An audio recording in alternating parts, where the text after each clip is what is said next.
กราบน้อมต่างดวงดอกส้มมาทุกบุปผาตัวข้าม่อนน้อยกราบไหวทูลสาไตรรัตนาสามดวงเก้าเงาไหวเจ้าสังฆะครูบาอาจารย์ตนกองวัดงามสั่งสอนม่อนค่าสั่งสอนม่อนค่าขอนอบน้อมในคุณพระรัตนตรัย อันมีคุณพระพุทธคุณพระธรรมคุณพระสงฆ์คุณรัตนะแก้วเจ้าทั้งสามประการ อันเป็นที่สักการะบูชาแก่พุทธศาสนิกชน พุทธบริษัททั้งหลาย ขอย่อมือ10 นิ้วถวายความเคารพมายังครูบาอาจารย์พระเถรานุเถระครูบาสังฆะพระสังฆาธิการพระสงฆ์ทุกรูปทุกตน ขอความสุขความเจริญในธรรมขอจงมีแก่ศรัทธาญาติโยมสาธุชนพุทธศาสนิกชนพุทธบริษัททุกท่าน ในช่วงตอนเย็นวันนี้ก็จะได้น้อมนำทุกท่านเข้าสู่รายการธรรมะของทางสถานีวิทยุกระจายเสียง แม่ขจารย์โมเดิร์นเรดิโอ FM 94.50 เมกะเฮิรตซ์ทดลองประกอบกิจการในประเภทกิจการทางธุรกิจ ออกอากาศณอาคารเลขที่ 103 หมู่ที่ 6 บ้านสันมะนะตำบลแม่เจดีย์อำเภอเวียงป่าเป้าจังหวัดเชียงรายลิงก์สัญญาณไปยัง98.75 เมกะเฮิรตซ์วัดห้วยตองซักเรดิโออำเภอจอมตองจังหวัดเชียงใหม่และในเครือข่ายคลื่นสีขาวเพื่อชาวประชา เย็นวันนี้ก็จะเป็นการจัดรายการในช่วงของรายการธรรมะบันเทิงใจในช่วงตอนเย็นตามสโลแกนที่ว่าฟังธรรมะบันเทิงใจฟังสบายสบายสไตล์ชิวๆมาขำยำแรงศรัทธาญาติโยมเลิกการเลิกงานหรือบางท่านก็ยังอยู่นั่งตรงยังหน้ายังสวนเนาะก็ฟังกันได้ฟังผ่านโทรศัพท์มือถือก็ได้ทางวิทยุก็ได้หลายช่องทางเพราะว่ารายการธรรมะบันเทิงใจไลฟ์สดไปทางเพจรายการธรรมะบันเทิงใจและก็ Facebook ถิตวุฒศิริภิกขุแล้วก็รับฟังตามสถานีวิทยุสามารถรับฟังได้หลายช่องทางด้วยกันบอกว่าศรัทธาจะอยู่ที่ไหนทางใดลังห้องก็กำลังเข้าบ้านเข้าจองหรือป่อวิแม่คุยป่อลุงแม่ป้าเฮาบางเตือก็เนี่ยหาอาหารทำข้าวป่าอาหารบางเตือก็เปิดให้ลูกให้หลานฟังก็จะได้สาระข้อคิดปฏิธรรมเปิดก็เปิดหมอกพอดีเนาะ เปิดหมอกพอดีเนี่ยเนาะสถาหมอเขาได้ยินได้อย่างเนี้ยก็จะเป็นข้อคิดในการบรรยายธรรมะคือกับศรัทธาญาติโยมในช่วงของรายการธรรมะบันเทิงใจก็จัดโดยตนตัวตมาภาพพระครูปลัดณัฐพงศ์ธิตวุฒศิริเจ้าวาดวัดดอนจันทร์ตำบลเวียงกาหลงอำเภอเวียงป่าเป้าจังหวัดเชียงรายและสามเณรธีรพลมณีวันสามเณรวันนี้ก็จะมาร่วมในการบรรยายธรรมะยกหยิบยกชาดกคือเรื่องเล่าให้กับศรัทธาญาติโยมได้สดับรับฟังในช่วงตอนเย็นวันนี้ตั้งแต่เวลา 18:10 นาทีจนถึงเวลา 2 ทุ่มก็ในโอกาสนี้ก็จะได้บรรยายธรรมะให้กับศรัทธาญาติโยมนักศีลนักบุญทั้งหลายกาเลนะธรรมะสากัจฉาเอตมังคะละมุตตมังการฟังธรรมตามการเป็นอุดมมงคลสูงสุดอันเกิดจากสุตตะการได้เรียนได้รู้ได้เรียนศึกษานำมาปฏิบัติ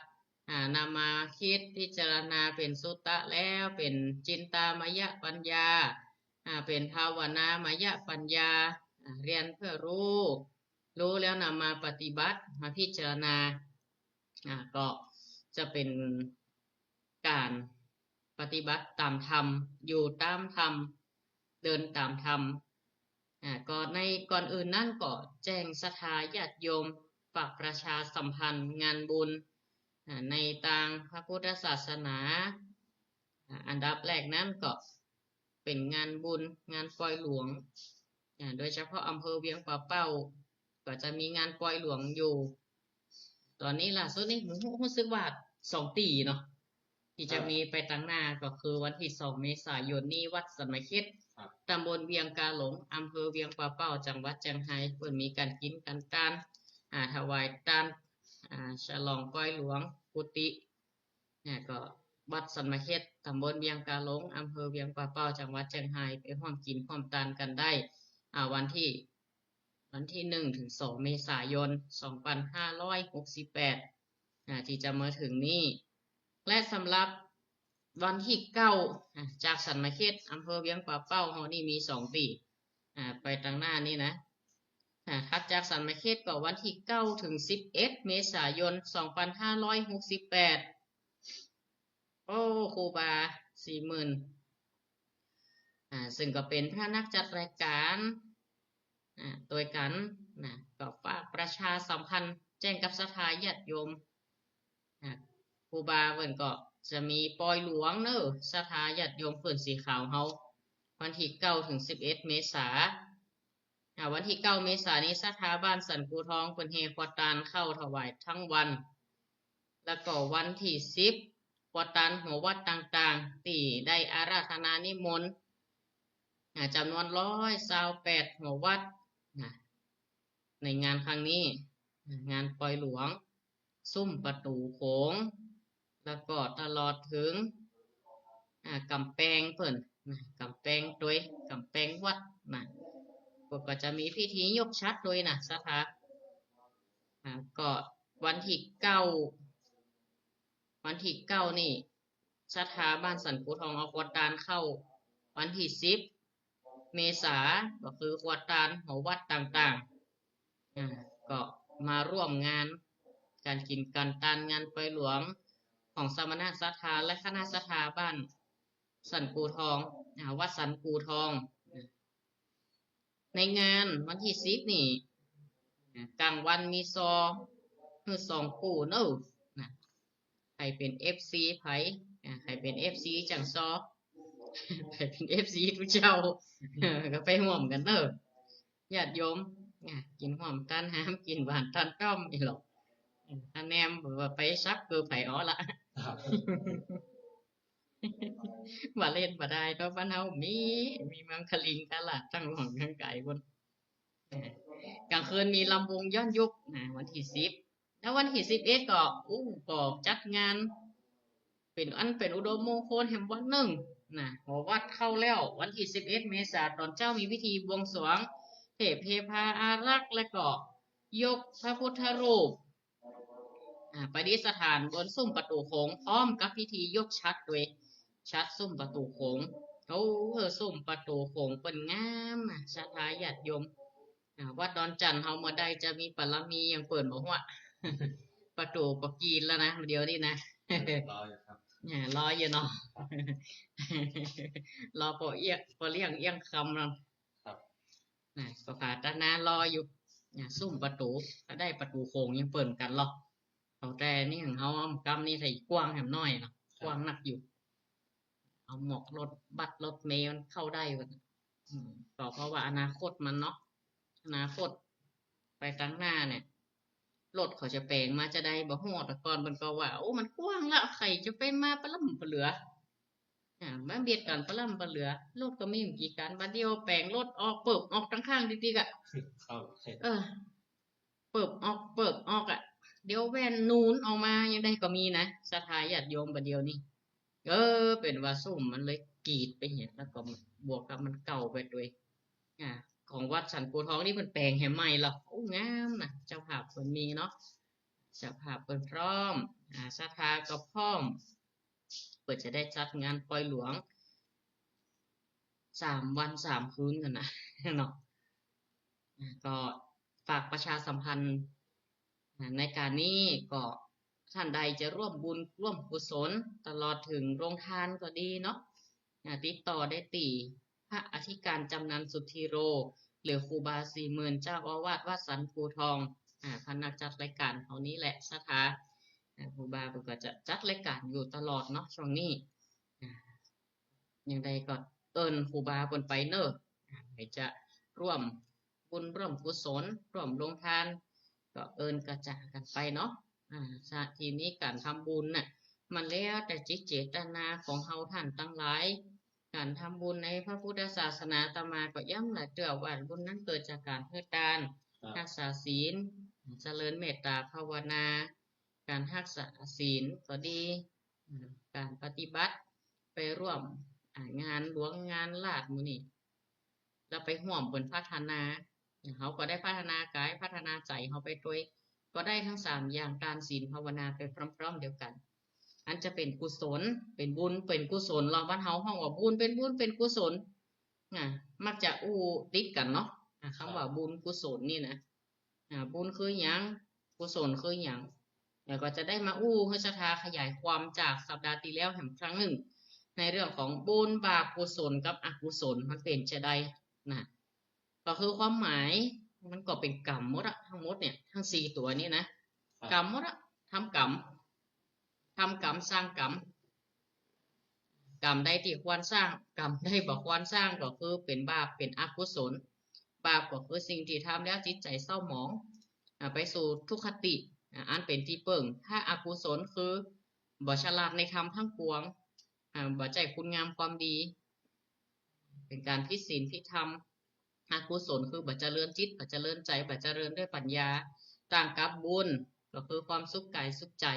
เกิดความปิติเป็นกุศลคือผลแห่งการทำบุญความฉลาดในขณะที่เราทำบุญมันมักจะเกิดขึ้นด้วยกันต่อเนื่องกันมาถ้าแยกเป็นกุศลอกุศลเป็นบุญเป็นบาปนี่เวลาแยกประเภทของกรรมเนี่ยเขามักจะแยกเป็นกุศลกรรมและอกุศลกรรมอันนี้มาเป็นคู่ด้วยกันมาพร้อมกันก็คือง่ายๆก็คือเป็นบุญเป็นบาปบุญเป็นบาปก็คือการลงมือกระทำก็ดีด้วยกายก็ดีด้วยวาจาก็ดีด้วยใจก็ดีบุญเป็นบุญเป็นบาปหรือบุญกรรมและบาปกรรมเราก็จะอธิบายเรื่องของกรรมได้ชัดเจนยิ่งขึ้นเราอธิบายความหมายของคำว่ากุศลอกุศลบุญบาปได้ด้วยอย่างไรตัวแรกก็คือตัวว่ากุศลคือไอ้หยังกุศลมีความหมายว่าจะได้บางครั้งบางทีเฮาท่านตั้งหลายอาจจะเข้าใจอาจจะเป็นพระถามั่วเข้าใจพ่อยังเปิดเจิ้นร่วมกุศลมาได้ยินอย่างซองกุศลซองจะได้ซองกุศลบางนี้รู้สึกสภาพมันนี่น่ะเมษานี่ซ้ำให้กะเดี๋ยวโรงเรียนว่ะเดี๋ยวจากกลุ่มนั่นกลุ่มนี่เดี๋ยวหมู่บ้านเดี๋ยวอย่างหลายๆที่หลายๆต่างเป็นซองกุศลอันนั้นว่ากุศลมันเป็นจะได้อีเนาะเขาก็อาจจะว่ากุศลคือการทำบุญบุญมาทำแล้วมันคือความสุขใจความสบายแต่ถ้ากุศลมันก็จะมีต่อไปแหมว่าผลของบางทีมันเกิดขึ้นก็คือประโยชน์ที่เกิดจากที่เราทำบุญไปเนี่ยมันก็คล้ายๆกับตัวกุศลเนี่ยเป็นการที่มันจะนำให้เกิดประโยชน์เช่นเราทำบุญผ้าป่าก็ดีเนาะเปิ่นก็จะได้เอาไปประโยชน์เช่นประโยชน์สาธารณะซ่อมหลังคามุงหลังคาเป็นการเป็นรีเป็นถนนหนทางพัฒนาตามห้วยหนองคลองบึงอย่างโมเนี่ยอย่างโรงเรียนอีเนาะเป็นวัสดุอุปกรณ์เพื่อการศึกษาอย่างเงี้ยกะเป็นทุนสำหรับเราเรียนให้เด็กยากจนของอย่างของช่วยกันอันนี้คือประโยชน์ที่มันผูกเนื่องมาจากคำว่ากุศลก็ต้องแล้วบุญนี่ก็คือเกิดความสุขใจเกิดความอิ่มใจทีนี้เนี่ยยังบางทีเขาก็เข้าใจอัดมั่วๆพังๆคำว่ากุศลตามบ้านๆเขาเนี่ยก็เหมือนกับว่าช่วยกันในความหมายนี้แต่ถ้าในทางธรรมนั่นคำว่ากุศลตามหลักครูบาอาจารย์เปิ่นแยกความหมายไว้4อย่างนะที่เรียกว่ากุศลความหมายที่1เรียกว่าอโรคยะแปลว่าไม่มีโรคหมายความว่าเป็นสิ่งที่เกื้อกูลต่อสุขภาพคำว่าสุขภาพในที่นี้หมายถึงสุขภาพของจิตใจเป็นฐานของสุขภาพกายตัวถ้าจิตใจดีมีจิตใจเข้มแข็งสมบูรณ์ก็เหมือนกับร่างกายเขาเนี่ยบ่มีโรคก็เป็นร่างกายที่แข็งแรงสมบูรณ์จิตใจของเราบ่ถูกโรคหรือกิเลสเบียดเบียนก็เป็นจิตใจที่แข็งแรงสมบูรณ์บ่มีความตระหนี่บ่มีความขี้จิขี้ทีขี้เหนียวสบายคล่องแคล่วใช้งานได้ดีอันนี้หมายถึงกุศลตัวแรกคือความบ่มีโรคนั่นเองก็คือสุขภาพใจดีเมื่อสุขภาพใจดีร่างกายก็แข็งแรงเหมาะแก่การใช้งานจิตใจแบบนี้เรียกว่าเป็นจิตใจบ่มีโรคในความหมายที่2ของคำว่ากุศลนะคืออนวัชชะ ก็คือว่าเมื่อทำแล้วประพฤติแล้วบ่เสียหายเป็นของที่มันบ่มีโทษคือบ่มีสิ่งมัวหมองบ่สกปรกบ่บกพร่องมีความสะอาดผ่องใสปลอดโปร่งผ่องแผ้วเป็นต้นคือทำแล้วบ่เสียหายบ่มีโทษเอาง่ายๆว่าเมื่อทำลงไปแล้วด้วยกายก็ดีด้วยวาจาก็ดีด้วยใจก็ดีมันเป็นสิ่งที่สะอาดบริสุทธิ์ ในความหมายที่สามต่อมาของคำว่ากุศลก็มาจากคำว่าโกศลสัมพูดนะโกศลสัมพูดนี่คือความหมายของกุศลในความหมายที่สามซึ่งแปลว่าเกิดจากปัญญากุศลตัวนี้คือเกิดจากปัญญาก็คือสรุปก็คือกุศลคือความฉลาดฉลาดอะไรยังก็คือฉลาดหูฉลาดเข้าใจฉลาดด้วยเหตุผล จะได้ผลถึงจัดพระป่าหาจะได้ผลถึงจัดกฐินจะได้ว่าจะต้องนั่นจะต้องนี่ด้วยเหตุผลทำให้มองเห็นในตัวปัญญามองเห็นความดี รูปบาปบุญคุณโทษรูปประโยชน์ว่าสิ่งนี้เป็นประโยชน์ร่วมประพฤติร่วมกันปฏิบัติงูว่าสิ่งไหนบัจจัยประโยชน์ทำด้วยจิตใจที่สว่างบ่โง่เขามืดมัวเรียกว่าความสว่างของจิตใจเมื่อมีกุศลเกิดขึ้นในจิตใจของเขาแล้วบ่ปิดบังปัญญาใจก็สว่างบ่มืดบ่บอดมองไอ้ยังก็ถูกต้องตามความเป็นจริงเนี่ยอันเนี้ยคือการทำบุญจะได้กุศลบ่ได้กุศลก็ต้องเกิดความฉลาดทางปัญญามีเหตุมีผลด้วยแล้วก็ยังเหมือนข้อต้นๆตะกี้ที่ผ่านมาก็คือก็ต้องประกอบด้วยอันอย่างต้องบ่เสียหายตัวสิ่งที่ทำน่ะบ่เป็นพิษเป็นภัยใจว่าเอาสิ่งเสพติดเอาของมึนเมาเอาไปตานไปหยังก็ถูกประมาณเนี่ยของที่เป็นโทษเป็นอันยังเขาก็บ่ไปตานบ่ไปอันเนี่ยก็ระมัดระวังในการประพฤติปฏิบัตินั่นเองกุศลในความหมายที่สี่คืออันนี้ข้อสุดท้ายข้อนี้ก็สำคัญลองมาจากโกศลสัมพูดก็คือความฉลาดทางปัญญารู้เหตุรู้ผลในสิ่งที่เขาประพฤติในความหมายที่สี่ก็คือสุขวิบากก็คือวิบากคือตัวทรงผลอีกแต่เนาะถ้าแยกเป็นคำสุขก็คือความสดชื่นร่าเริงเบิกบานผ่องใสทั้งนี้ก็คือสรุปว่าสุขวิบากก็คือมีสุขเป็นผลน่ะผลที่เกิดจากการทำกุศลน่ะผลของมันคือมีความสุขถ้าเมื่อเกิดความสุขเวลาทำจิตใจก็โปร่งโล่งสบายสดชื่นละเริงผ่องใสสงบเย็นบ่เร่าร้อนบีบคั้นอึดอัดขับหรือคับแค้นที่ว่ามาสี่ข้อนี้มีความหมายเป็นความหมายของคำว่ากุศลเป็นความหมายที่เอามาต้องมีองค์ประกอบสี่ข้อเนี่ยเป็นลักษณะขึ้นมาที่จะเอามาพิจารณาวินิจฉัยตัดสินว่าสิ่งไหนเป็นกุศลจะต้องบ่มีโรคต้องเกื้อกูลมีจิตใจแข็งแรงสมบูรณ์จิตใจคล่องแคล่วใช้งานได้ดีก็คือความบ่มีโรคนั่นเองข้อสองอนัวัชชะคือทำไปแล้วบ่มีโทษบ่มีมลทินบ่มัวหมองบ่เสื่อมเสียมีความสะอาดบริสุทธิ์ผ่องแผ้วปลอดโปร่งการที่สามคือโกศลสัมพูดมีปัญญารู้เหตุรู้ผลรู้ดีรู้ชั่วสว่างไม่มัวไม่มืดมัวและข้อที่สี่สุขวิบากเมื่อทำแล้วส่งผลเป็นความสุขนั่นเองทำด้วยความโปร่งสบายทำแล้วแช่มชื่นเย็นใจไม่ใช่ว่าแข่งกันทำบุญแข่งกันเอาหน้าเอากันติ๊กในคณะติกกระเป๋าสตางค์ก็แห้งจะแห้งติ๊กไปเดือดร้อนลูกเมียแหมเดือดร้อนหัวลูกเต้าในครอบครัวแห่งทำแล้วจะต้องบ่เดือดร้อนทั้งตนและผู้อื่นก็การทำบุญนั้นไม่ใช่เพียงเฉพาะการให้ทานทำบุญนั้นจะต้องประกอบด้วยศีลเนาะทานศีลภาวนาที่จริงมี10ข้อได้นะเช่นการอนุโมทนากับคนอื่นที่เปิดได้ดีมีมุทิตาความแสดงความยินดีเนี่ยและการให้อภัยซึ่งกันและกันแล้วนี่ก็ล้วนเป็นบุญทางนั้นศรัทธาญาติโยมเมื่อทำแล้วแช่มชื่นเย็นใจมีความสุขเป็นวิบากตัวนี้ดีเนอะสุขวิบากนี่นะตัวอย่างลักษณะอาการของกุศลที่เฮาไปทำบุญทำอย่างต่างๆเนี่ยเกิดขึ้นในใจเช่นมีเมตตาเป็นอย่างใดพอเมตตาเกิดขึ้นในใจปุ๊บมันก็เย็นน่ะ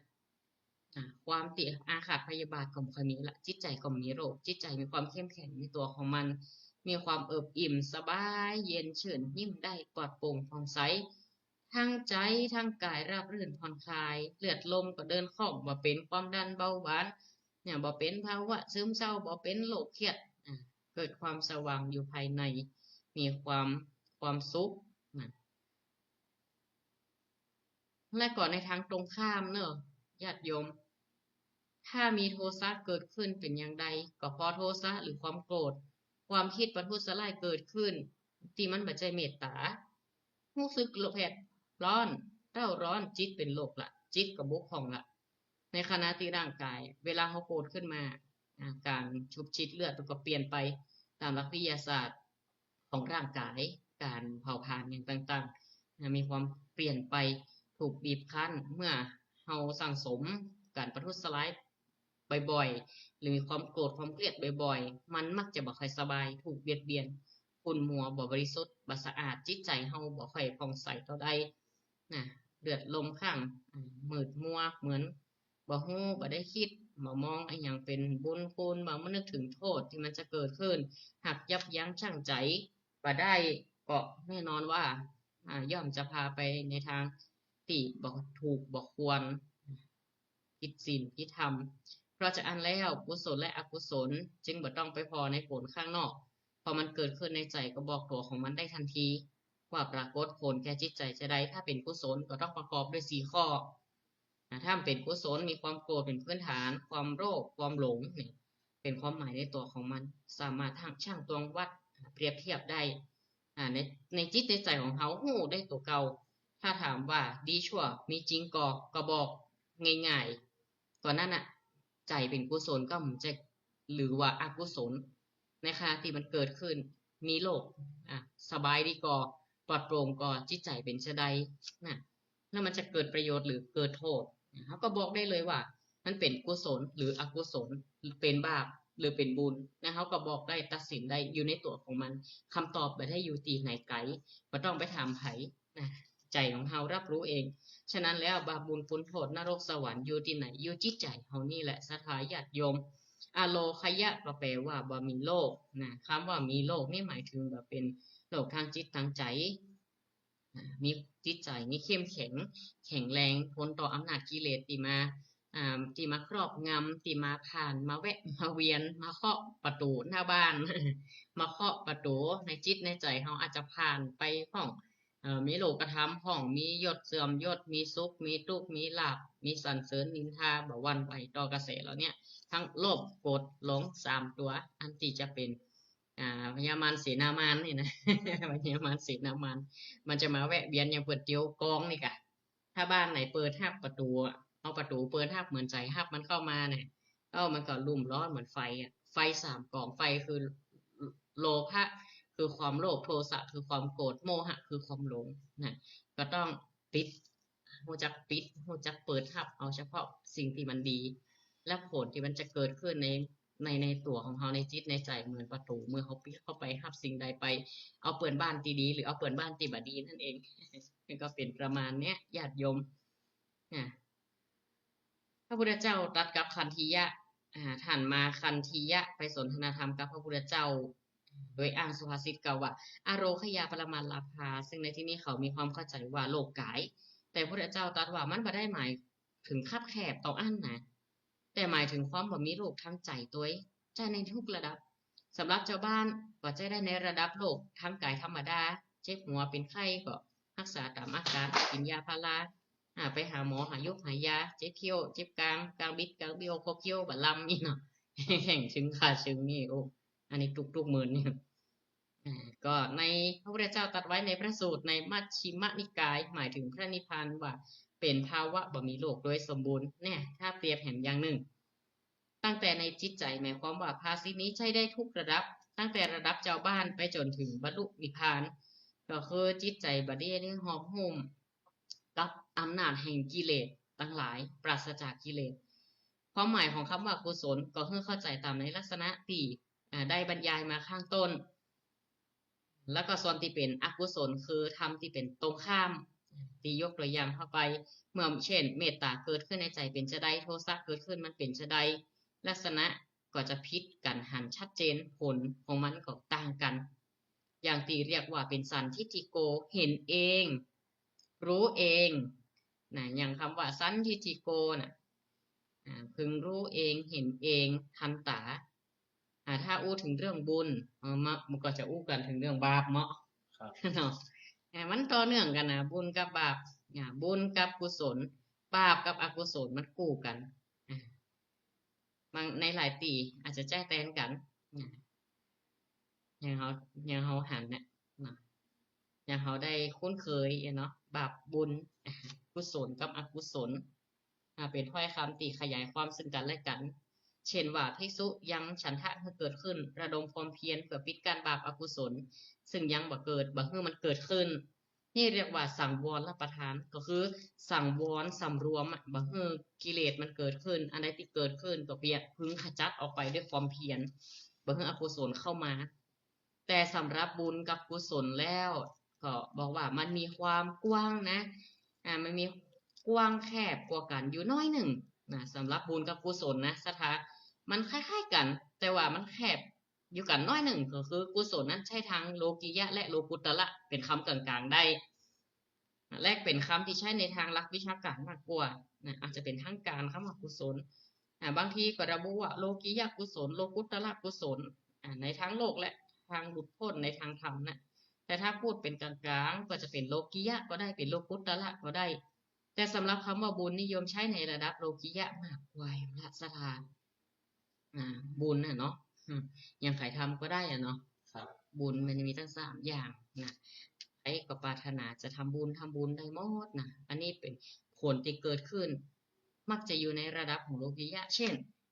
จัตตาโลธรรมาว่าทันติอายุวันโนสุขังพลังขอข้าพเจ้าผิวพรรณวรรณะดีรวยๆปังๆเฮงๆอยาก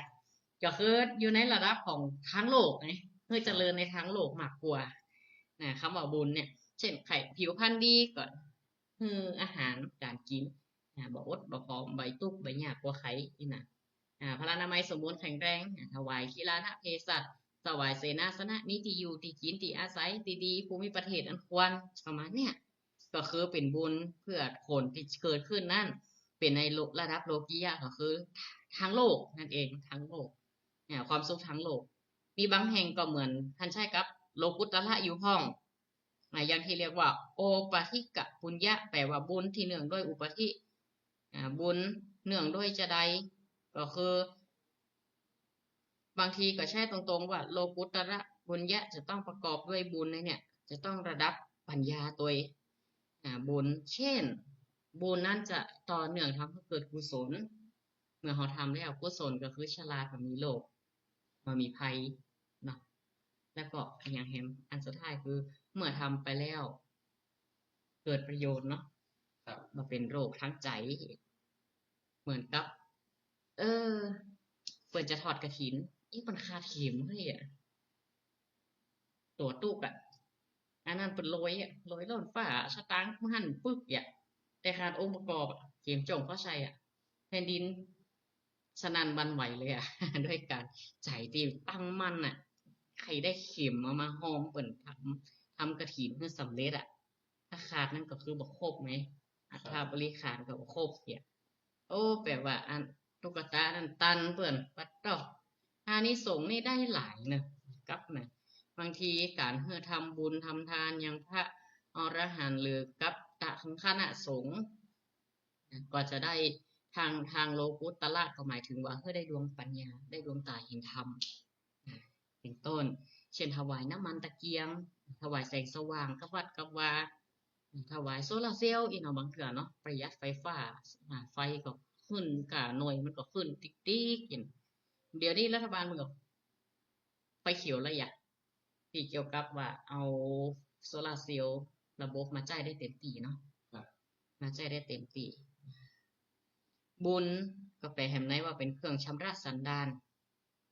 เป็นเครื่องชำระล้างทำให้เกิดจิตใจสะอาดในเวลาที่สิ่งที่เป็นบุญเกิดขึ้นจิตใจก็ผ่องใสบุญ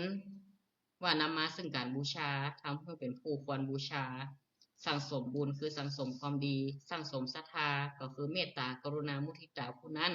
ก็มีแต่คุณธรรมมากมายแต่คุณธรรมหรือคุณสมบัติที่มีอยู่ในตัวบุคคลเหล่านั้นก็จะยกระดับชีวิตจิตใจของเขานั้น พิ่นทำให้เป็นผู้ควรบูชา ฉะนั้นความหมายของบุญก็คือ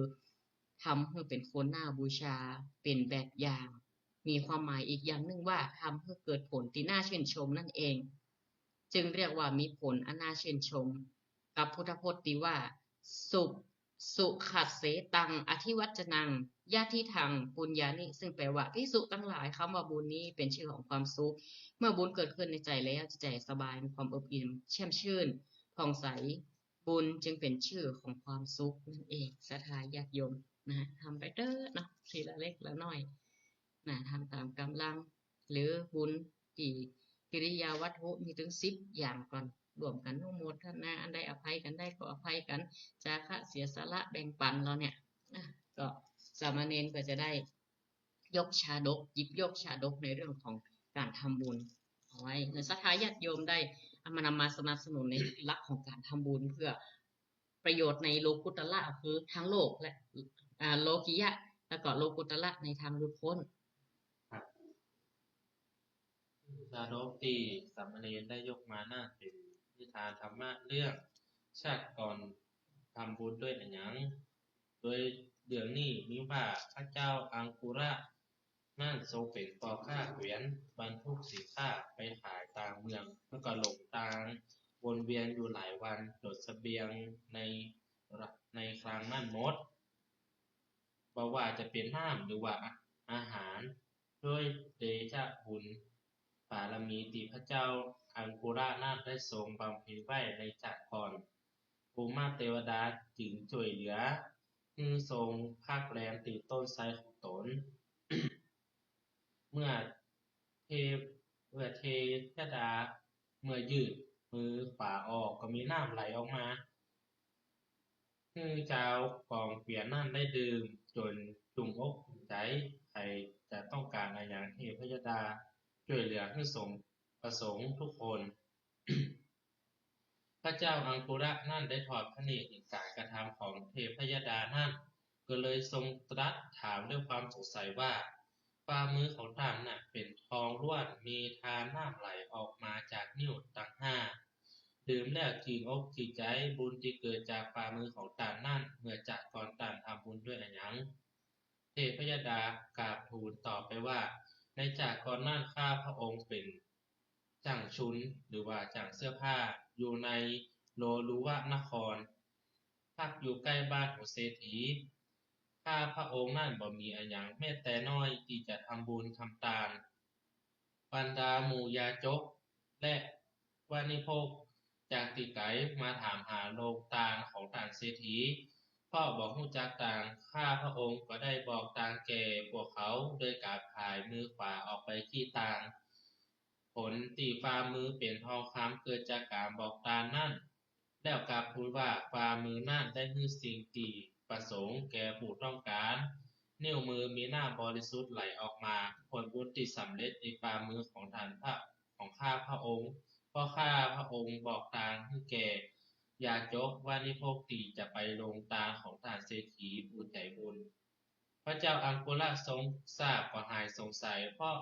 ทรงทราบว่าเป็นผลแห่งการบอกทางที่เทพยดาทำไว้ในจากก่อนฝ่ามือถือเป็นทองคำแล้วก็ทรงอนุโมทนาสาธุการทรงตอบทรงทราบคำตอบว่าจากก่อนทำบุญด้วยไอ้หยังทำบุญด้วยการบอกต่างแล้วก็มีแถมเรื่องนึงเปิดได้เล่าไว้ว่าเทพยดานั่นข้างเมื่อเป็นมนุษย์เป็นนายขายเสื้อผ้าบอกทางแก่ผู้ที่ถามทางไปโรงทานของมหาเศรษฐีด้วยการเหยียดมือขวาแล้วก็บอกทางให้ทำให้ตามนั่นขอให้ทานไปตามนี่แล้วก็จะได้ของที่ต้องการสี่ประสงค์จากจากก่อนนี่ทำบุญด้วยการบอกทางด้วยความเคารพด้วยความเอื้อเฟื้อจึงได้ตอบคำถามว่าจากก่อนทำบุญด้วยอะไรอย่างทำบุญด้วยการบอกทางอุบาสกเมืองสาวัตถีแถมเรื่องหนึ่งอุบาสกแห่งเมืองสาวัตถีทำตาตีคู่ค้าลาบเรียบสำหรับพระภิกษุสงฆ์ผู้อยู่ป่าเพื่อเข้าไปบิณฑบาตในหมู่บ้านหากเป็นฤดูน้ำก็จะยากสะพานให้พระภิกษุสงฆ์นั่นเดิน แล้วก็ได้ปลูกต้นไม้สองข้างทางเดินมีร่มเงา พอดูก็ลมลื่นตีใดมีน้ำขังก็ขุดลอกให้ลึกแล้วก็กว้างใหญ่ทำตางลงไปตักน้ำได้สะดวกถวายทานของตนตามมีตามเกิด อุบาสกผู้นี้เมื่อตายไปก็ได้เกิดในดาวดึงส์พิภพข้าโมคคัลลานะเข้าไปหาเทพเทพบุตรนั่นแล้วก็ถามว่าท่านอยู่ในวิมานอันสะดวกสบายด้วยประการต่างปวง มีน้ำมีอาหารสมบูรณ์บริบูรณ์ มีเสียงพิณเสียงพาดบรรเลงต่างพร้อมด้วยกามคูลทั้งห้า มีนางระบำมาหลับก้อน จากก่อนผ่านพระบุตรด้วยอันหยังจึงมี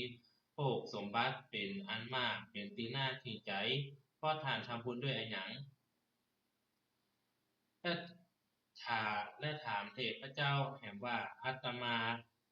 ขอถามท่านผู้มีอานุภาพมากแห่งว่าเมื่อข้างท่านเป็นมนุษย์ทำบุญด้วยอันหยังจึงมีอานุภาพรุ่งเรืองเช่นนี้ผิวพรรณของท่านนั้นส่องสว่างไสวไปทั่วจากก่อนท่านทำบุญด้วยอันหยังเทพบุตรเมื่อจะตอบพระโมคคัลลานะก็กล่าวว่าข้าพเจ้า เมื่อข้าเป็นมนุษย์ได้เดินทางในป่าได้เดินทางเดินในป่าปลูกต้นไม้อาน่าร่มรื่นเพื่อต่างผู้มีศีลตีข้าพเจ้าเคารพข้าพเจ้ามีจิตเลื่อมใสถวายตามมีเข้าและหน้าโดยเขาโลกตามนี้ตามได้ที่ข้าพเจ้ามีผิวพรรณผ่องใสเพราะการกระทำกรรมดังกล่าวผลแห่งสุด จริยธรรมโภคสมบัติอันน่าพึงพอใจการมีอานุภาพรุ่งเรืองและผิวพรรณของข้าพเจ้ารุ่งเรืองส่องไสวไปทั่วทิศก็เพราะผลแห่งการทำทางการปลูกต้นไม้สองข้างทางการถวายทานท่านผู้ทรงศีลตามอัตภาพด้วยความเคารพจากก่อนข้าพเจ้าทำบุญไว้ดังนี้ ซึ่ง ในสายทางแห่งคำสอนของพระพุทธศาสนานั้นเรื่องของการทำบุญในจากก่อนจะส่งผลสืบเนื่องมาสู่จากนี้คือเป็นเรื่องในปรัชญาที่ลึกซึ้งและก็ซับซ้อนซึ่งบ่เพียงแต่สะท้อนให้เห็นถึงความสัมพันธ์อันแน่นแฟ้นระหว่างผลและกรรมและผลและยังเป็นแนวทางผู้คนนั้นได้ตั้งจิตตั้งใจในการดำรงชีวิตอย่างมีคุณธรรมตั้งแต่การถือตามรักษาศีลไปจนถึงการเจริญภาวนาซึ่งเมื่อล้วนเป็นการกระทำที่เป็นบุญในตัวของมันเองกรรมที่เกิดขึ้นในชาติก่อนนั่นเปรียบเสมือนเมล็ดพันธุ์ที่วางไว้ล่วงหน้ามีผลของเมล็ดเหล่านั้นเริ่มงอกออกผลในชาตินี้ผู้คนจึงพบว่ามีความสุขความเจริญความสมบูรณ์ของชีวิตที่ดูเหมือนว่าบ่ได้มาจากความพยายามในปัจจุบันเท่านั้นแต่เป็นการสร้างสมคุณงามความดีที่เกิดขึ้นในอดีตที่ยังคงคอยส่งผลให้ชีวิตในวันนี้นั้นมีความสุขและมั่นคงอยู่เสมอเมื่อเราพิจารณาถึงคำสอนของพระพุทธเจ้าเรื่องของกรรมและผลนั้นได้มีการอธิบายไว้อย่างละเอียดว่าบ่ว่าในแต่ละชาติก่อนของเราได้กระทำบุญหรือว่าทำบาปไว้เพียงใดผลของการกระทำเหล่านั้นจะบ่หายไปไหนแต่จะสั่งสมและส่งผลให้เราเกิดมาในชาตินี้ด้วยลักษณะของคุณทรัพย์ต่างๆที่แตกต่างกันออกไปเช่นคนที่มีบุญในชาติก่อนอาจจะเกิดมาพร้อมกับสุขภาพที่ดีจิตใจที่สงบเสงี่ยมมีสติปัญญาเฉลียวฉลาดและมีความมั่งคั่งในด้านทรัพย์สมบัติทั้งนี้เป็นเพราะกรรมดีที่สะสมมาในอดีตนั้นได้สร้างหลักฐานให้กับชีวิตของเราอย่างมั่นคงเปรียบเสมือนการปลูกต้นไม้ที่เมล็ดพันธุ์ที่ดีในอดีตเมื่อนำมาปลูกในวันนี้ก็จะให้ผลที่อุดมสมบูรณ์และงอกงามและงอกออกผลอย่างรวดเร็วโดยที่เราบ่ต้องลงทุนหรือว่ารดน้ำดูแลมากนักอย่างไรก็ตามในทางกลับกันแล้วเมื่อบุคคลหนึ่งบ่ได้สั่งสมบุญในชาติก่อนหรือมีกรรมที่บ่ดีสะสมมาเป็นจำนวนมากผลที่ตามมาก็จะปรากฏออกในชาตินี้ในรูปแบบที่เป็นความทุกข์ความยากลำบากในการดำรงชีวิต หรือแม้แต่ลักษณะท่าทางของร่างกายและจิตใจที่ดูเหมือนขาดความสดใสและความสมบูรณ์ในบางครั้งสิ่งเหล่านี้นั่นสะท้อนให้เห็นว่าการกระทำในอดีตนั้นบ่มีวันสูญเปล่าแต่กลับสืบเนื่องส่งผลในชีวิตให้ชีวิตในปัจจุบันมีลักษณะที่เป็นไปตามกรรมที่เราได้สร้างไว้ในชาติก่อน ซึ่งในเชิงปรัชญาแล้วแนวคิดของบุญในชาติก่อนและผลในชาตินี้เป็นเครื่องเตือนใจให้เรารู้ว่าทุกการกระทำของเรานั้นมีค่าและผลที่จะกลับมาสู่เราบ่ว่าจะในรูปแบบใดก็ตามเมื่อเราได้กระทำความดีบ่ว่าจะเป็นการให้ทานที่บริสุทธิ์ใจการรักษาศีลที่เคร่งครัดหรือการเจริญภาวนาที่ช่วยให้จิตใจเรานั้นใสสะอาด สิ่งเหล่านี้เปรียบเสมือนการเก็บเกี่ยวผลไม้จากต้นที่เราได้ปลูกไว้ในอดีตแม้ผลของเมล็ดที่เราได้ปลูกไว้ในชาติก่อนอาจจะบ่ปรากฏชัดเจนในทันทีในปัจจุบันแต่เมื่อเวลาผ่านไปผลนั่นก็จะค่อยๆแสดงออกมาในรูปแบบของความเจริญความสุขและความสำเร็จในชีวิตที่เราได้มีอยู่ในวันนี้ การกล่าวถึงกรรมของชาติก่อนและผลที่ได้รับในชาตินี้จึงบ่ได้หมายความว่าบุคคลจะหลีกเลี่ยงผลของบาปหรือกรรมที่บ่ดีได้โดยง่ายแต่กลับเป็นเครื่องเตือนใจที่ว่าทุกสิ่งที่เรานั้นกระทำไปแม้กระทั่งการกระทำเล็กๆน้อยๆก็มีผลกระทบออกมาในภายหลังอย่างแน่นอนสิ่งนี้จึงเป็นบทเรียนให้เรานั้น รู้จักการตั้งใจและระมัดระวังในการกระทำในทุกขณะของชีวิตเพราะว่าการกระทำนั้นจะดูเหมือนเป็นสิ่งที่เล็กน้อยหรือบ่มีความสำคัญเพียงใดก็เมื่อรวมตัวกันแล้วทุกการกระทำเหล่านี้จะกลายเป็นรากฐานที่กำหนดลักษณะและชะตาชีวิตของเราในชาตินี้และชาติต่อๆไปยิ่งไปกว่านั้นแนวคิดนี่ยังเป็นแรงบันดาลใจให้ผู้คนนั้นได้กลับมาทบทวนและตั้งคำถามกับตัวเก่าว่าตัวเก่านั้นได้สั่งสมบุญไว้เพียงพอก่อนเพราะว่าจะเป็นบุญในรูปของการให้ทานบำเพ็ญกุศลหรือการรักษาศีลในขณะที่บางคนอาจจะมองว่าชีวิตที่ดูเหมือนว่ามีความสุขและร่ำรวยนั่นเป็นเพียงผลจากความพยายามในปัจจุบันแต่ในความเป็นจริงแล้วเป็นผลสะท้อนจากกรรมที่ดีที่สั่งสมมาในอดีต ที่ส่งผลให้เกิดเงื่อนไขที่เอื้ออำนวยให้ชีวิตในชาตินี้เป็นไปในทางที่ดีเมื่อเราตระหนักถึงความสำเร็จของการกระทำในอดีตเราก็จะมีแรงจูงใจในการปฏิบัติในปัจจุบันให้ดียิ่งขึ้นเพราะรู้ว่าทุกการกระทำของเรานั้นมีความหมายและผลกระทบและผลสะท้อนออกมาในอนาคตแม้ในเวลาที่ผลนั้นอาจจะบ่ได้ชัดเจนทันทีในสายตาของเราเอง แถมด้านหนึ่งจากแนวคิดเรื่องการทำบุญในชาติก่อนและผลในชาตินี้คือความเข้าใจว่าการกระทำในอดีตนั้นบ่ได้เกิดขึ้นแยกจากการกระทำในปัจจุบัน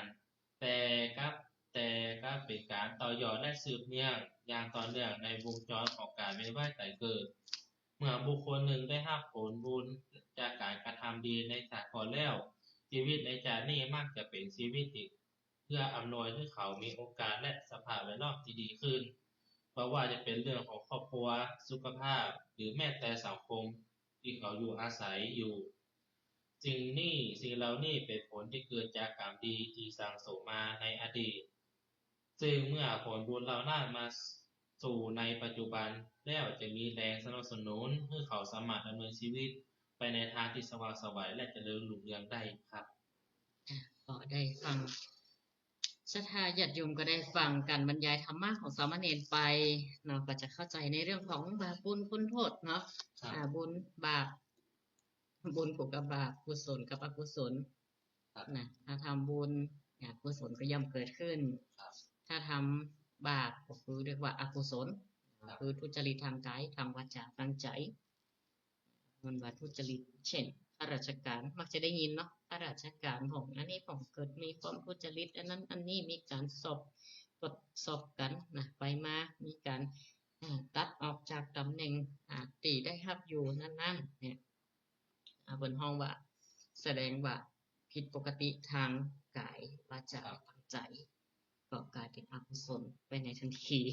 ก็คือบ่เป็นไปเพื่อประโยชน์ บ่เป็นไปเพื่อปัญญานะบ่เป็นไปเพื่อหาประโยชน์อิหยังที่มันจะเกิดขึ้นต่อตนและคนอื่นแฮ่งบ่พอก็สร้างความเดือดร้อนในวงการนั้นๆว่าจะข้าราชการทหารตำรวจอิหยังมากมายหลายหลักถ้าคนเฮานี่มีคุณธรรมศีลธรรมพื้นฐานก็ศีล5 ศีล5นี่สำคัญให้เพิ่นไปส่งเสริมหมู่บ้านศีล5หมู่บ้านรักษาศีล5ก็เพื่อหยังก็เพื่อให้อยู่ร่วมกันฉันพี่ฉันน้องโดยเฮาก็พิจารณาจากหลักเบญจธรรมตอนนี้เวลาก็หมดลงไปติดตามกันใหม่ในช่วงที่2ของรายการธรรมะบันเทิงใจนะพักเบรกรายการไว้เพียงเท่านี้ก่อนเด้อก็ขอเจริญพรศรัทธาญาติโยมผู้คนขอธรรมะสวัสดีขอเจริญพรมายังศรัทธาญาติโยมสาธุชนพุทธศาสนิกชนทุกท่านเจริญพรมายังพ่ออุ้ยแม่อุ้ยลุงป้าน้าอาญาติโยมสาธุชนผู้คนที่ได้ติดตามรับฟังรายการธรรมะบันเทิงใจมาตั้งแต่ต้นชั่วโมงวันนี้ก็ได้บรรยายอธิบายหลักธรรมในเรื่องของบุญของบาปกุศลและอกุศลก็สามเณรก็ได้ยกเอาชาดกมาในการสนับสนุนในการบรรยายธรรมในวันนี้ศรัทธาญาติโยมได้ติดตามรับฟังในรายการธรรมะบันเทิงใจก็ขอประชาสัมพันธ์อีกครั้งหนึ่งงานปล่อยหลวงในเขตอำเภอเวียงป่าเป้าปีนี้ก็ยังเห็น2 ปีวันที่2 เมษายนวัดสันนเขตตำบลเวียงกาหลงอำเภอเวียงป่าเป้าจังหวัดเชียงรายและวันที่9ถึง11ปล่อยหลวงวัดสันโกทองของพระอธิการจำนันสุธีโลหรือครูบา40,000ก่อนที่จะได้ปล่อยหลวงฉลองซุ้มประตูแล้วก็กำแพงแล้วก็วันงานปีหัววัดเข้ามีซอด้วยนั่นวันที่10 เมษายนศรัทธาจะไปฟังซอก็ไปร่วมบุญก็ได้บุญโดยได้ฟังซอโดย ไปร่วมบุญกันวันที่10 เมษายนวันที่9 เมษายนนี่เพิ่นเอาประธานหมู่บ้านเข้าก่อนวันที่10นี่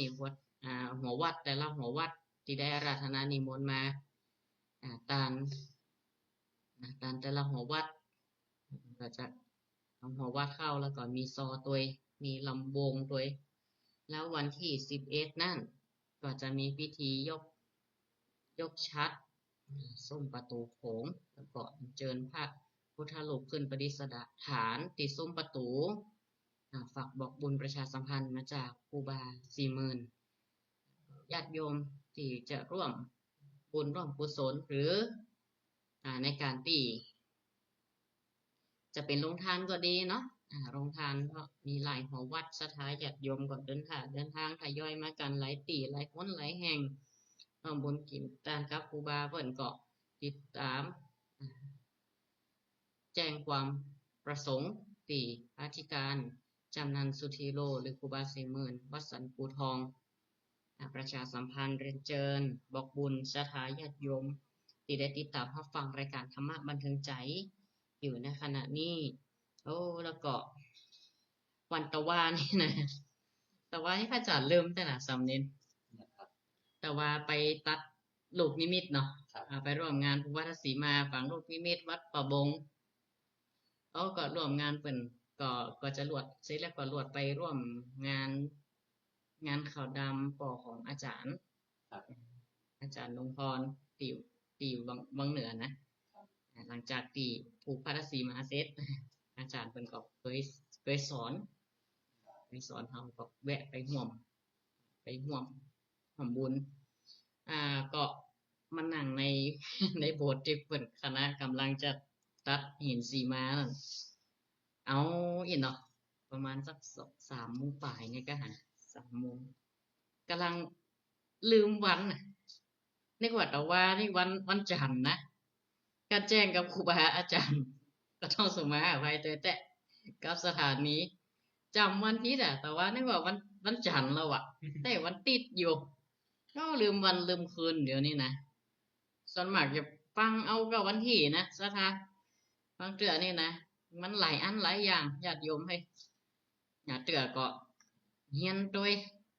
เกี่ยวกับงานด้วยอันนั้นอันนี้เนาะหลายอันหลายอย่างลืม ขนาดแมงสีตีนแมงแสนตีนยังตกน้ำบ่อเนาะญาติโยมเนาะมันเป็นปกติขี้ลืมนี่นะจะไปขายกันแรงสักวันนะ กันแจ้งว่าวันนี้หยุดรายการปกตินี่เวลาบัดจัดรายการหนึ่งมีชาทาโทรเข้าละวันนี้บัดจัดรายการกะไปจังใดอย่างเงี้ยจะมีสักสายสองสายแล้วนี่เงียบปิ้งมาแปลกปกติผิดปกตินะผิดปกติมาเกิดได้เป็นแรงเนี่ยใกล้จะเข้ารายการวันนี้วันจันทร์หันละออนเข้าโรงเรียนโรงเรียนแต่ว่าล้ออีเนาะถามไปถามมาวันนี้วันจันทร์นะ ก็เลยจัดปกติสถานแต่ว่านี่ก็งานหลายอย่าง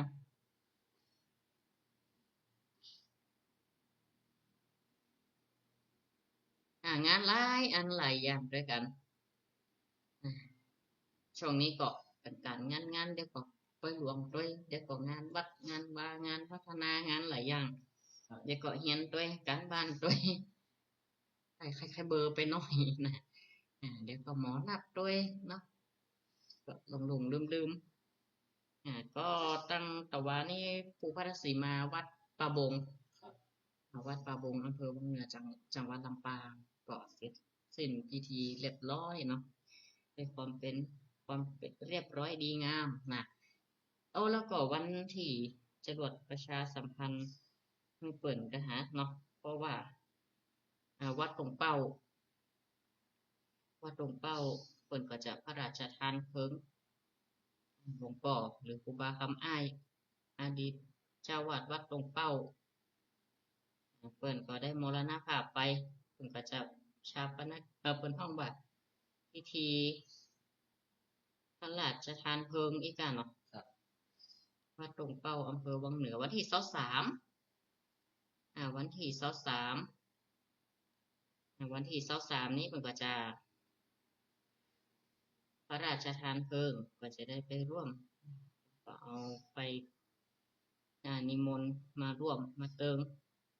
ในงานอยู่ก็ศรัทธาตามใกล้ตามหิมก็ไปร่วมบุญร่วมกุศลกันที่วัดวัดตรงเป้าวัดตรงเป้าพระราชทานเพลิงศพหลวงพ่อพระครูสุนทรธรรมานุกูลหรือคำอ้ายธรรมจาโรอดีตเจ้าคณะตำบลกิติมาศักดิ์อดีตเจ้าวาดวัดตรงเป้าบรรจาเริ่มงานกันวันที่19ถึง23มีนาคมณเมรุชั่วขาววัดตรงเป้านี่เนอะสถาญาติโยมต่างสถาต่างวังเหนือก็ฟังกันหน้ากันหลายก็ตอนนี้ก็เปิดใส่หน้าไม้อะเนาะเน้นเนาะสามเณรจำเบอร์ก็0963458026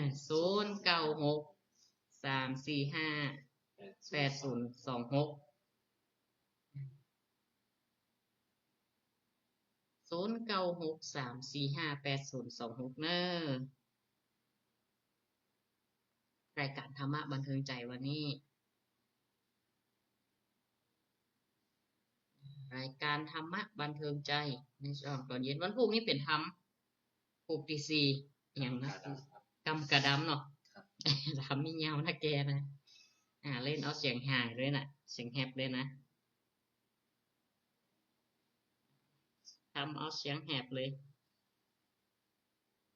ต้องเตะผูกกับเน้นตัวเองเปลี่ยนกันเตะสลับซับเปลี่ยนกันเดี๋ยวเนอสถานเนอ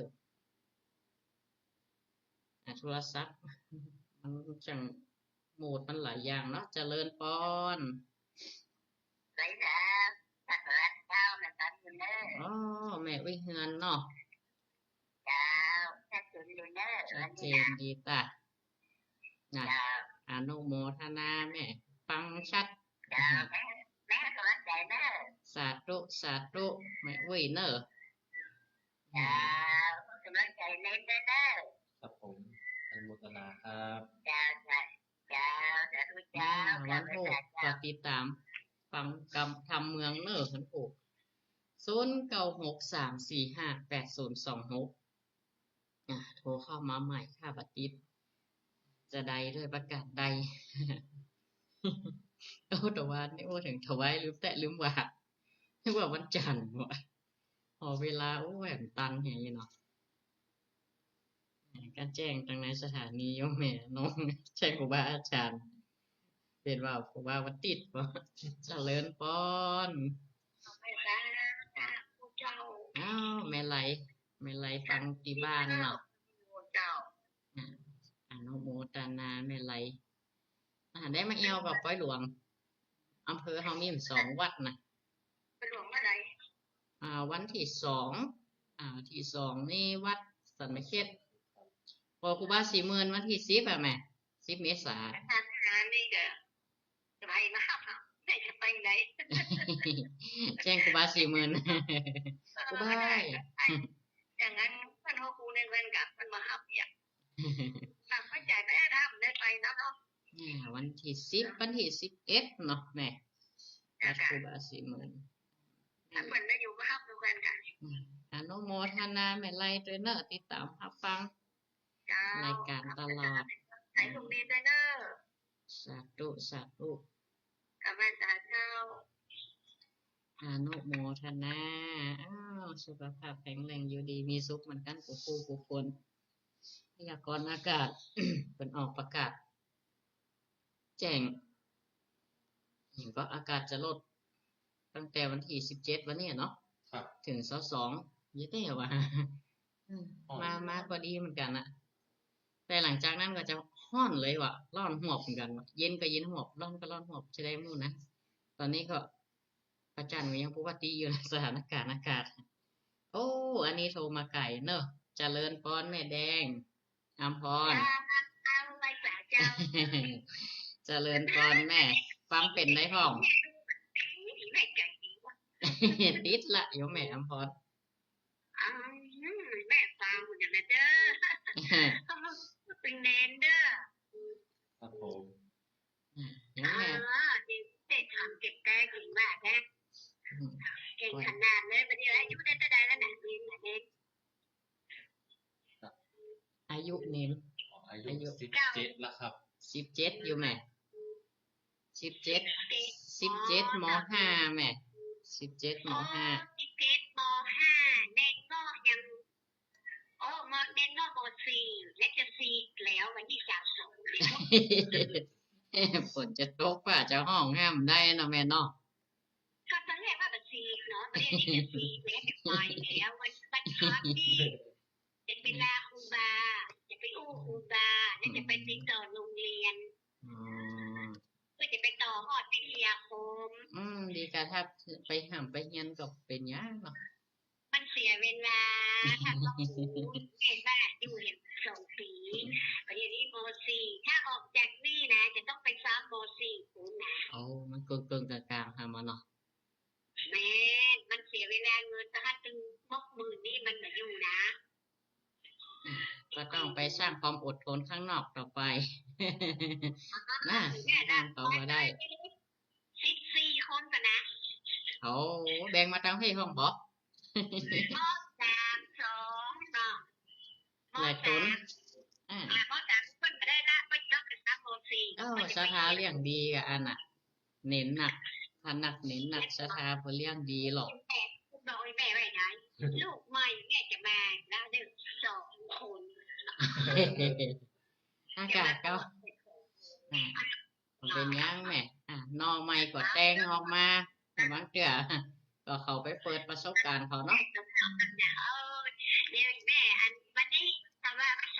ขาไม่ตอบสู้มัน จังหวะดีเดี๋ยวนี้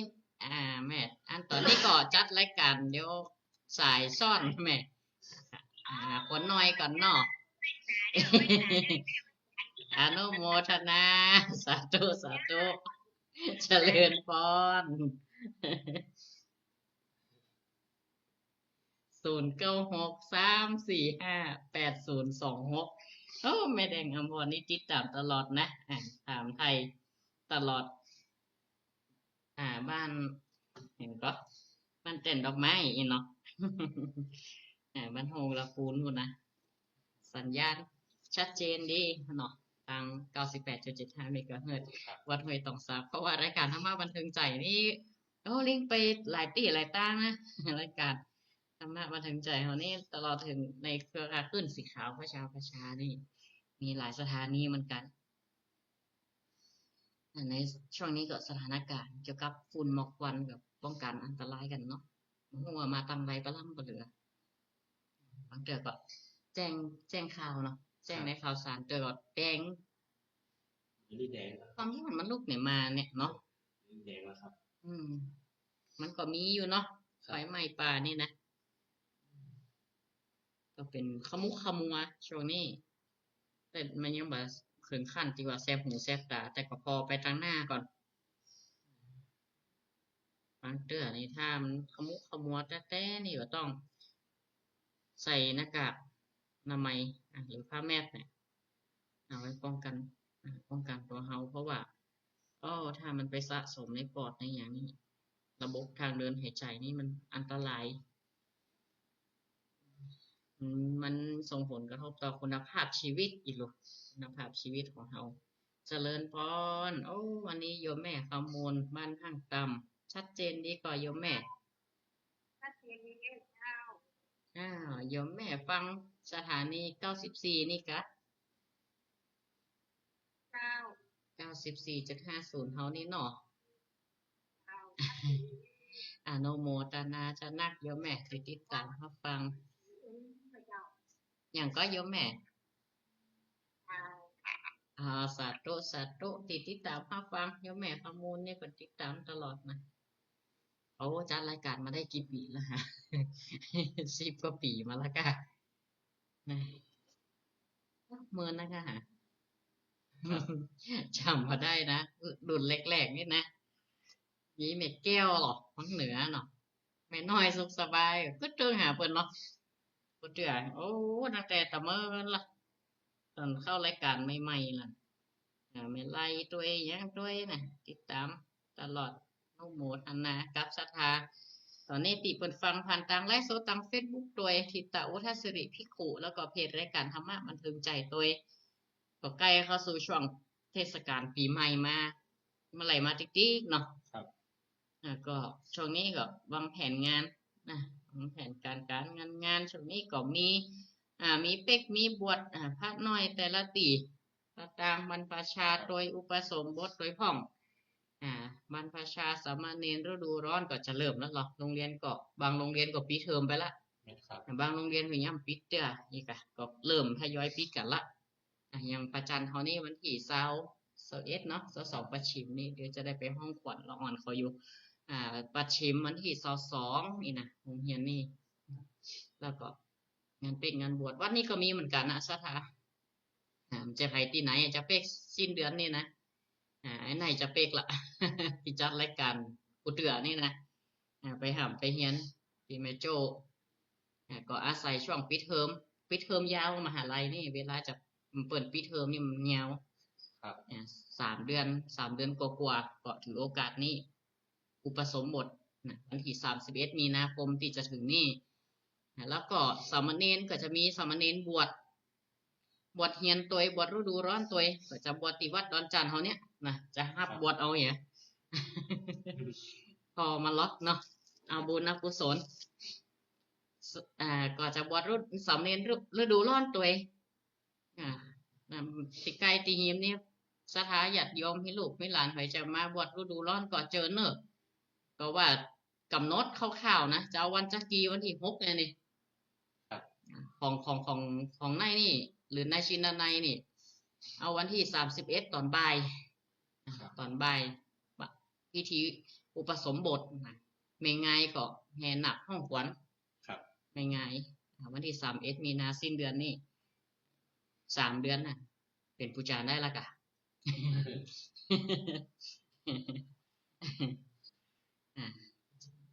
ก็อาศัยระยะเวลาประมาณ3 เดือนกว่าถ้าปี 3 ปี 4 ไปก็จะฝึกงานด้วยก็จะเลี้ยวก็จะเตรียมตัวจบด้วยก็ค่อยมีโอกาสบวชยาวละ ก็อาศัยช่วงปีสองที่จะอุปสมบทแจ้งกับศรัทธาญาติโยมที่จัดรายการที่เคยติดตามรับฟังกันมาเนาะสำหรับสามเณรก็ดีศรัทธาญาติโยมมีลูกมีหลานที่จะบวชเฮียนก็ขอยินดีเนอะวัดดอนจานเขาก็ยินดีเป็นที่พักที่อาศัยให้เขาได้ห่ำได้เฮียนตั้งแต่ม.1 ถึงม.6 หรือว่าจะบวชตลอดก็ต่อปตรีปโทไปเลยการเข้ามาเป็นหน่อพระศาสนาเนื้อแห่งพระศาสนาสามเณรนี่ก็บวชตั้งแต่จบป.6 เนาะนะครับบวชแต่ม.1แล้วครับจบป.6 ก็บวชม.1 ตอนนี้ก็ม.5 จบม.6 เสร็จก็ต่อมหาลัยแหมเอกะศรัทธาอันนี้จากตังใดฮะเจริญพรฟังอยู่จ้ะชัดเจนบ่โยมป่อสมควร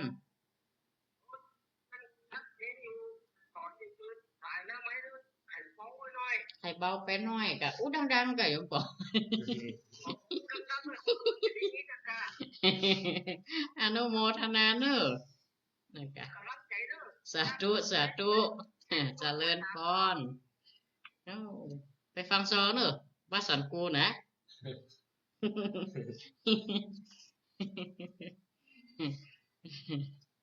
วันที่10ไปเหมาลำวงถวายไว้ไปหน้าเนี่ยเหมือนมีลำวงยอดยุกไปจูบปอดสมควันอู้กันเล่นได้เนอะรายการธรรมะบันเทิงใจบางอย่างไปถือว่าเพื่อความน้องบอกเพื่อความบันเทิงใจหรอกรายการก็ตึงว่าฟังสบายสไตล์ชิวๆคำเกิดพอนี่เนาะจัดรายการก็จัดมาหลายปีกันนะแต่สมัยอยู่เมียนหนองหัวเนาะวิทยาเนาะเริ่มจัดรายการแรกๆเป็นสั้นนะสั้นเหมือนกันนะดีวันนี้นะก็ยังไกลๆฝึกไปหรอกนี่ก็ฝึกเหมือนกันเนาะกว่าจะมาก็ใจกับจัดได้เลยนะสถานญาติโยมเตือขวงเป็นยังได้โปรแกรมอันนั้นอันนี้บางอย่างมาหลายอันหลายอย่างเนี่ยสถานตัวโปรแกรมเขาจะลิงก์ยังได้จะแชร์ยังได้จะพิมพ์อย่างเข้าไปอย่างบางเตือในการจัดรายการก็อาจจะมีผิดพลาดท่องเนาะเป็นธรรมดาต้องขอสมาภัยกับแม่ลงป้านะญาติโยมสาธุชนทั้งหลายตัวตอนนี้เวลาก็ยังแหมอีกเยอะเนาะตอนนี้ก็19:54 นาทีเหลืออีกเวลาอีกประมาณ5 นาทีจะเปิดสายรับสายศรัทธาเบอร์โทรศัพท์0963458026 0963458026ในช่วงของรายการธรรมะบันเทิงใจวันนี้เราก็อยู่ในเรื่องของการเรื่องของบุญของบุญบาปกุศลอกุศลก็ถ้าในเรื่องของที่ว่าเรื่องบุญก็คือนำมาซึ่งการบูชานั่นแหละเนาะคือทำให้ผู้ควรบูชาเพื่อไขก่อตามสร้างสมบุญเอาไว้ความดีละก็ย่อมมีคนตีมามุทิตาก็คือยินดีกับบุคคลคนนั้นยกย่องบุคคลคนนั้นในชีวิตจิตใจของเพื่อนเป็นคนที่ดีงามก็ทำให้คนเป็นผู้ที่ประเสริฐความหมายของบุญก็คือน่าบูชาโดยในคณะเดียวกันก็เป็นที่น่าชื่นชมก็คือในคุณงามความดีคุณธรรมที่ประพฤติได้ดีประพฤติชอบแล้วถ้าในเรื่องของสรุปมุมมอง4 ประการในเรื่องของการกระทำกรรมเป็นเรื่องของความเป็นเหตุเป็นผลเป็นกฎเกณฑ์แห่งปัจจัยถ้าอธิบายลงลึกก็ต้องเชื่อมโยงเข้าไปในเรื่องของไตรวัฏคือกิเลสเรื่องกรรมและวิบากจะเข้าสู่ปฏิจจสมุปบาทคือเมื่อสิ่งนั้นมีสิ่งนี้ต้องมีสิ่งนั้นดับสิ่งนี้ก็ต้องดับเป็นตามเหตุตามปัจจัยก็จะต้องรู้ว่ากรรมนี้เป็นนิยามหนึ่งที่ในบรรดานิยามทั้งหมดทั้งมวลที่เป็นกรรมทั้งหมดต้องแยกแยะตามเหตุปัจจัยให้ถูกต้องคำว่ากรรมคือความประพฤตินั่นเองกระทำมันจะเป็นบุญเป็นบาปเป็นกุศลอกุศลมันเกิดจากเจตนาอีกครั้งหนึ่ง ทำให้เข้าใจความหมายของกุศลอกุศลมาช่วยในการอธิบายในแง่ลึกและเห็นผลต่างๆที่เกิดขึ้นในระดับของจิตใจเพื่อเข้าใจความหมายของกรรมอย่างแท้จริงทำให้ภาวะอยู่ในจิตใจซึ่งมีผลที่ประจักษ์ทำดีได้ดีทำชั่วได้ชั่ววิบากย่อมส่งผลอยู่คอยส่งผลสม่ำเสมอเพราะว่าทั้งกรรมดีและกรรมชั่วแล้วก็จะมีสุขติทุกขติอันเป็นที่พึ่งของสัตว์ทั้งหลายที่ยังเวียนว่ายตายเกิดหากยังบรรลุซึ่งพระนิพพานก็ต้องเวียนว่ายตายเกิดในวัฏสงสารในสุขติภูมิทุกขติภูมิฉะนั้นแล้วเมื่อเขาได้เข้ามายอมรับนับถือในพระพุทธศาสนาเอาน้ำทำคำสอนมาปฏิบัติก็ตั้งตนในความบ่ประมาทเพียรสร้างความดีและความชั่วทำจิตใจให้ผ่องใสมีเหตุมีผลปราศจากอวิชชาที่มาครอบงำเป็นผู้ที่มีปัญญารู้แจ้งทะลุผุดโปร่งในธรรมทั้งหลายก็ในการนี้อาตมาภาพก็ได้บรรยายอย่างพระธรรมเทศนาในการบรรยายธรรมก็ตั้งแต่ต้นมาก็ใช้เวลาพอสมควรแล้วก็สำหรับวันพรุ่งนี้ศรัทธาก็จะได้รับฟังการเทศนาธรรมแบบพื้นเมืองธรรมเทศนายังอยู่ในปุกที่ 4ในเรื่องของกรรมกะดำเป็นธรรมเทศนาที่เป็นชาดกเนาะขอใจข้อคิดคติธรรมตลอดถึงปริศนาธรรมคำถามที่อยู่ในธรรมเรื่องนั้นๆเช่นที่ผ่านมาก็เป็นได้ถึงเรื่ององค์ธรรมแห่งการตรัสรู้หรือธรรมเป็นโอสถธรรมที่เป็นยาก็คือสัมโพชฌงค์ทั้ง7เปิดก็จะได้อธิบายในบทสวดจริงๆของสัมโพชฌงค์แล้วก็ขึ้นต้นด้วยอย่างก็คือสัทธวิปิปัสสอุ